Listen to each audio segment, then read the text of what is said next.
Déjà, merci, je te remercie Caroline pour aussi cette opportunité de pouvoir me présenter de manière, voilà, non, pas officielle, mais de manière plus. Je pense que cette interview sera diffusée dans tes différentes chaînes. Bon, qui je suis? Je suis Charles Lissier, voilà, expert en gestion des projets financiers, notamment des projets miniers, avec plus de 10 ans d'expérience. J'ai piloté quand même des projets assez complexes dans le secteur des matières premières, contribuant significativement à l'atteinte des résultats financiers, par exemple, mise en place d'une usine de traitement de minerais de cuivre et d'argent à Ouarzazate, au Maroc. En fait, deux, Ouarzazate et Ouarzazate.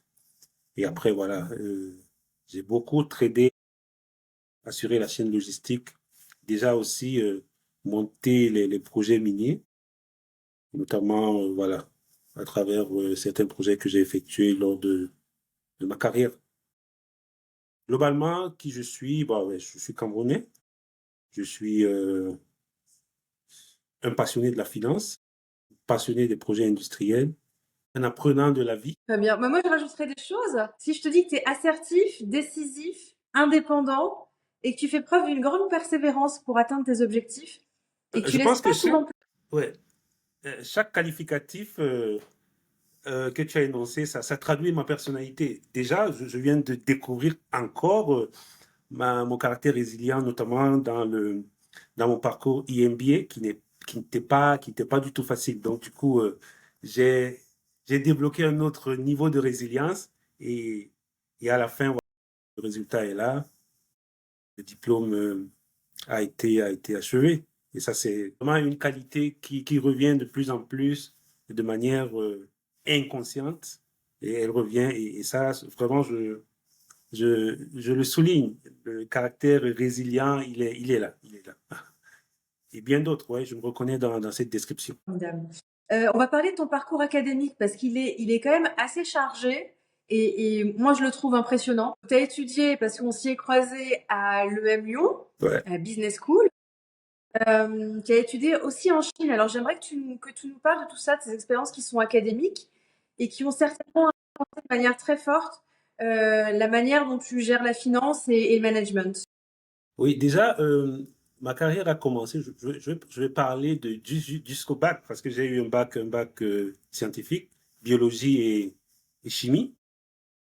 J'ai fait des études, j'ai toujours aimé l'économie et les finances. J'ai fait des études en finance à l'université je pense jusqu'à la quatrième année où j'ai eu une licence en économie, en économie mathématique, ce qu'on appelait à l'époque technique quantitative. Ensuite, j'ai fait un concours pour aller dans une prestigieuse école au Cameroun qui s'appelle l'Institut des relations internationales du Cameroun. En fait, c'est une école, une grande école qui forme les diplomates et les banquiers de carrière en Afrique centrale. Du coup, je l'ai eu, je suis sorti notamment avec une maîtrise en banque, monnaie, finance internationale. Et ça n'a pas suffi. J'ai continué en Chine, où j'ai également fait d'abord la langue et la civilisation chinoise, et après j'ai fait un master en gestion des sociétés internationales. Et après, voilà, j'ai commencé à travailler en Chine. Et bien après aussi, parce que quand j'étais en expatriation au Maroc, j'ai fait aussi un master en ingénierie financière à Mundiapolis. Bon, j'ai pas soutenu, mais j'ai défendu tout. J'ai fini toutes mes unités de valeur, mais j'ai pas trouvé, enfin, j'ai pas trouvé l'importance de soutenir mon mémoire. Du coup, ben voilà, le background, il est là. J'ai toujours aimé la finance. Je pense que la rencontre avec la finance était quelque chose l'économie et la finance, parce que c'est lié, c'est quelque chose qui m'a toujours attiré depuis le secondaire. Voilà un peu Et après, enfin, voilà, il y a le IMBA à l'UM Lyon, qu'on vient tous de finir, qu'on a fini l'année dernière en novembre. Voilà un peu mon background académique. Magnifique. Et je crois savoir que tu parles plusieurs langues, dont le chinois. Oui, notamment. Enfin, le chinois, oui, Oui. bien Alors sûr. comment ça t'a aidé à t'adapter et à réussir dans des environnements professionnels? Déjà, au niveau de l'accès à l'information, je pense que j'ai la capacité d'accéder. à de multiples sources d'informations parce que non seulement je manipule les trois langues aisément, le français qui est ma première langue, l'anglais qui est ma deuxième, et le chinois qui est ma troisième. Donc, il y a des informations, je peux les chercher en français, je les cherche en anglais et je les cherche en chinois. Donc, du coup, j'essaye de faire une synthèse de tout ça parce que le traitement de l'information n'est pas la même, elle n'est pas le même selon les langues et selon Bien sûr. l'approche, la vision du rédacteur de l'article ou bien de, du livre. Ah, Donc, c'est très, oui, très intéressant. déjà, ça me permet déjà d'avoir accès à de multiples sources d'informations et ça me permet également de comprendre, en fait, ce qui se passe dans diverses parties du monde asiatique. Quand on dit Chine, on dit le monde asiatique. Donc, ça me donne accès au monde asiatique, donne accès au monde anglophone et ça me donne accès au monde européen. Bien sûr, ça me donne accès au monde africain parce que je suis déjà africain.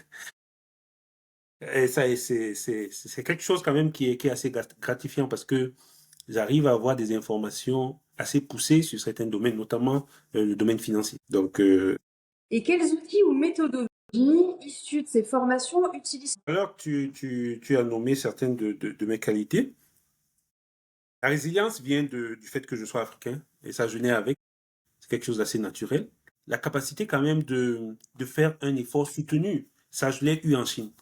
Parce que c'est des gens qui croient à de petits efforts, mais de façon continuelle.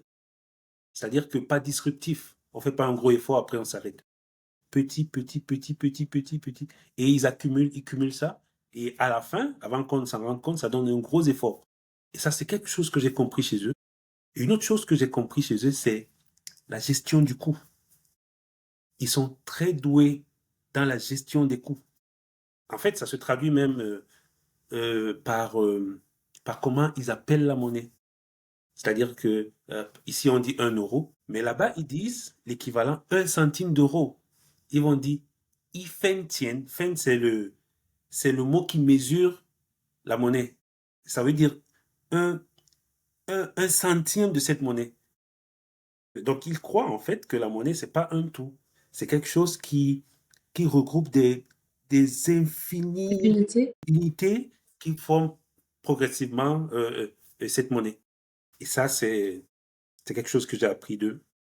Et bien entendu, en Europe, la conception, la stratégie, l'orientation, la prévision. Et ça aussi, c'est ce que j'ai appris en Europe. Voilà un peu pour répondre à la question. Et parmi tes nombreuses expériences dans le secteur minier et le commerce, quelle réalisation te rend fière? Ma réalisation à l'heure actuelle, c'est la construction d'une usine de traitement de minerais de cuivre et d'argent au Maroc.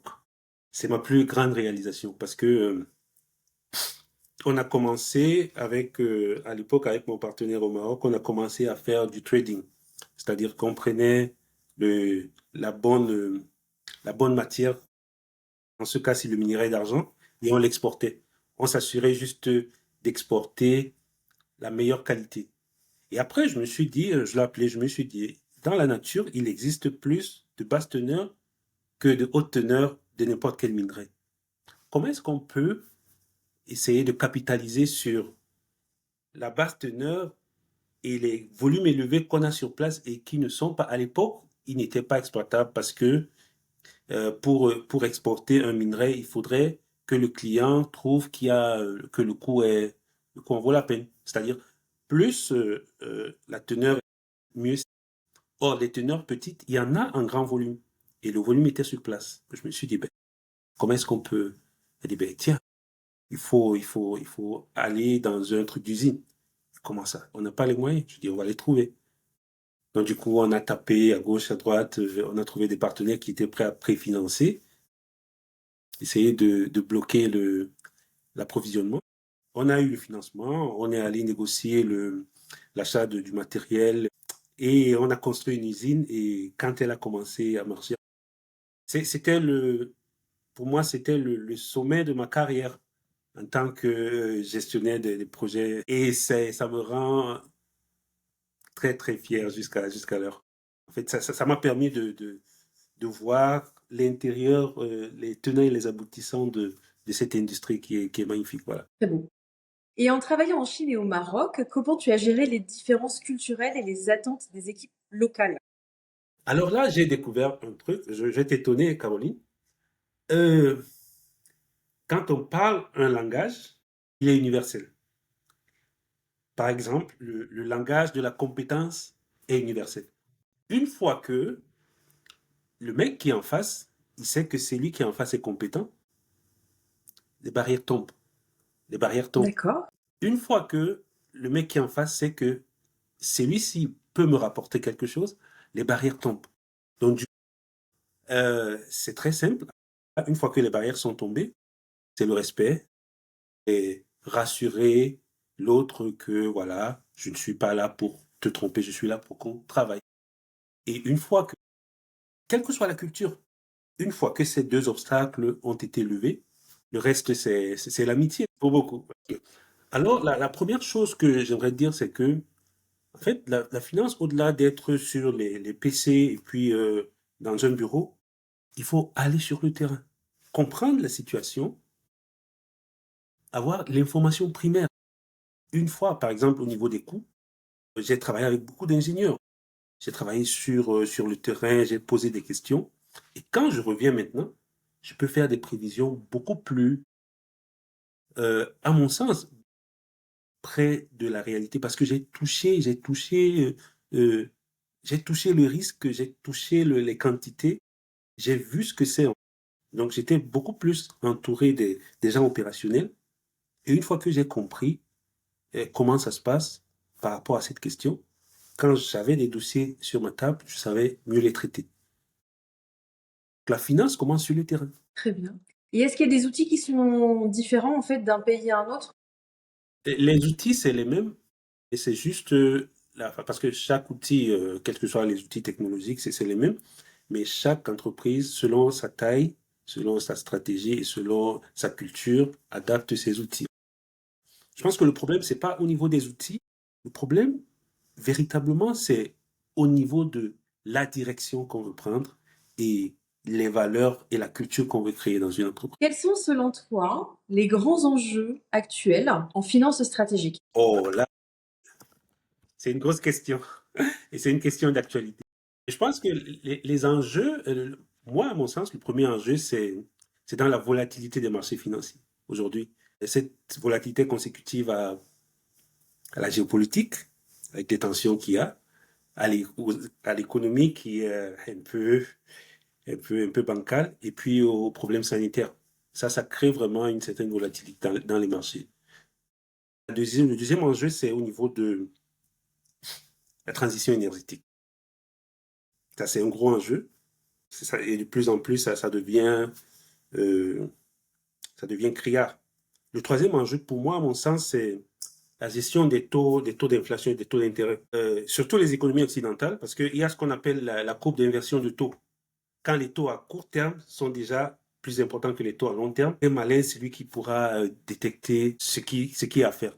Et ça, c'est un problème aujourd'hui parce que les gens ont plus peur du court terme que du long terme. Et ça, c'est un enjeu. Et ça ne fait qu'aller crescendo. L'autre enjeu c'est la réglementation et la conformité. De plus en plus, les gens demandent de la transparence dans les opérations, notamment les opérations financières. Les gens demandent d'être transparents.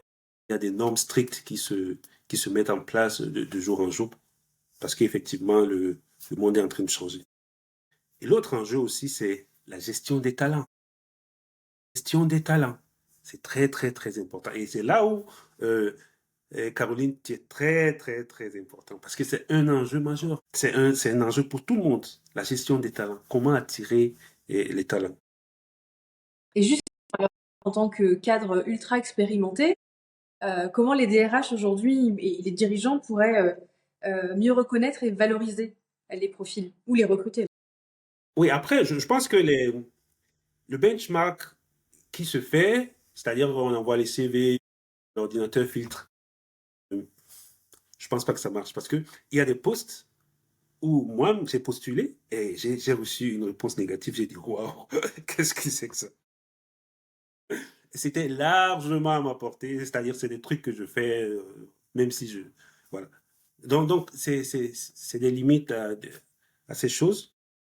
Et justement, ça, je reviens à l'autre enjeu, c'est le développement technologique. On vient de le voir avec DeepSeek, la gestion des talents et le développement, c'est DeepSeek au niveau, voilà, les personnes l'attendaient, paf, ils sont en train de faire paniquer le marché.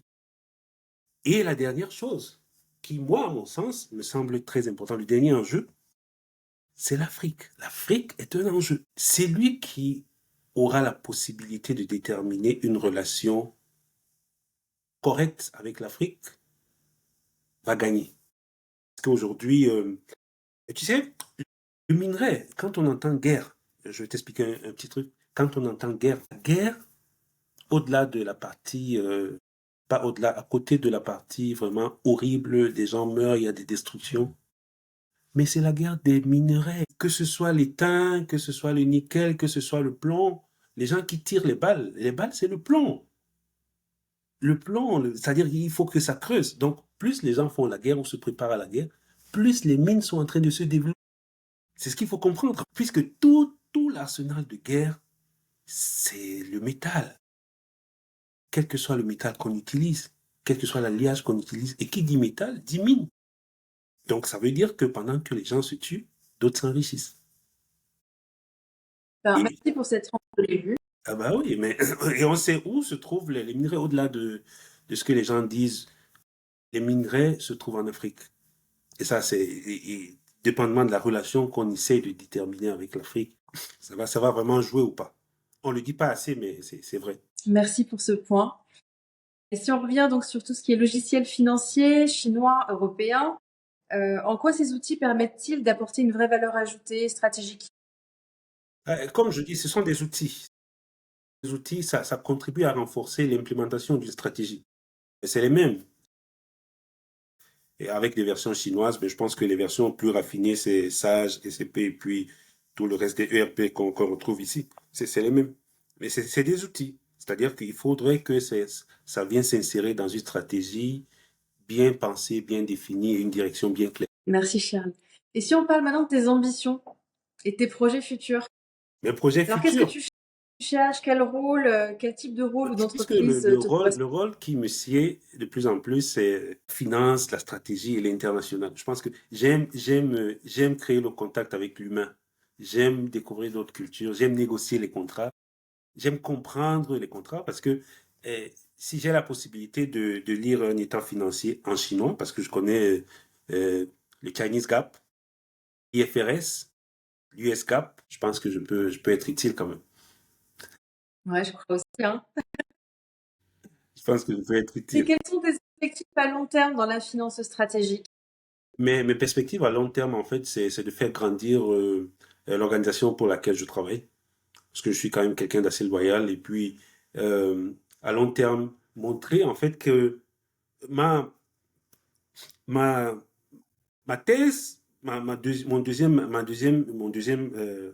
master, ma thèse, c'était, à l'époque, ça c'était en 2011, c'était comment est-ce que le CSA peut impacter sur la productivité de l'entreprise, que je prouve ça à partir des résultats financiers. Moi, à long terme, je veux donner un sens à cette thèse-là.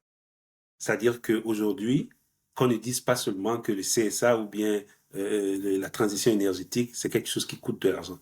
Non, on peut être vertueux et être profitable. Je le pense. Je pense qu'à long terme, c'est ça, en fait, qui va créer un avantage compétitif dans les organisations. Et là, je suis prêt à cela. Et ça commence par des négociations aussi, des contrats, par la compréhension de l'autre. Si tu devais donner un conseil à un recruteur sur ce que tu peux apporter à une organisation, tu dirais quoi? Euh, je leur dis, premièrement, que quand on dit qu'on a un IMBA à l'UM Lyon, même sans CV, il faut donner le crédit à cette personne. Parce que c'est vraiment du lourd. C'est pas, on paye cher, oui, mais ce qu'on reçoit aussi, c'est du lourd. Déjà, qui considère ça, quoi? C'est pas quelque chose d'anodin. C'est des contributions très, très, très importantes dans les organisations et même dans les gouvernements. Quand je dis organisation, j'inclus les entreprises et les gouvernements. Alors en conclusion, parce on s'oriente vers la conclusion, Charles, quel serait ton message final pour les entreprises qui cherchent des talents en finance, qu'elles soient stratégiques ou internationaux?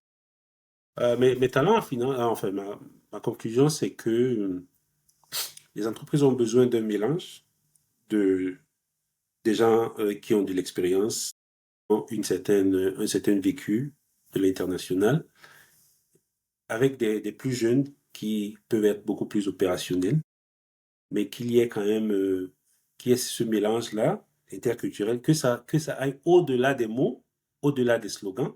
Mais s'ils arrivent à implémenter ça, ce sera quelque chose qui va les amener à un niveau de performance. Écoutez, aujourd'hui, la Chine retient des talents. Je suis dans une phase de ma carrière où je ne peux plus retourner en Chine parce que voilà, j'ai fait mon époque et tout et tout. Mais la Chine retient des talents. Et ça doit être comme ça partout, je pense. Et aujourd'hui, l'Europe doit suivre le pas, en fait, pour maintenir son niveau de compétitivité. Et qu'est-ce que tu aimerais qu'un recruteur retienne de cette interview? Euh, J'aimerais deux choses. La première chose, c'est que le recruteur retienne que je suis encore sur le marché. Pas pour longtemps.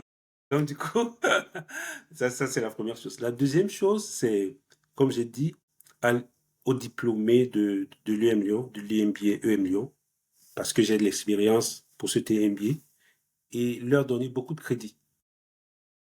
Ce sera quelque chose de positif pour eux. Et aussi, pense à Caroline, parce Ah! qu'elle, elle a l'art de dénicher les perles rares. Merci infiniment. Bah, écoute, je crois que c'est un beau moment. On va pouvoir arrêter l'interview. Je te Merci remercie beaucoup. infiniment, mais vraiment pour ce partage que je trouve très authentique et j'espère que bah, bon nombre viendront se connecter à toi, ne serait-ce que discuter avec toi et t'ouvrir les portes d'un suivi de chemin. Voilà. Merci.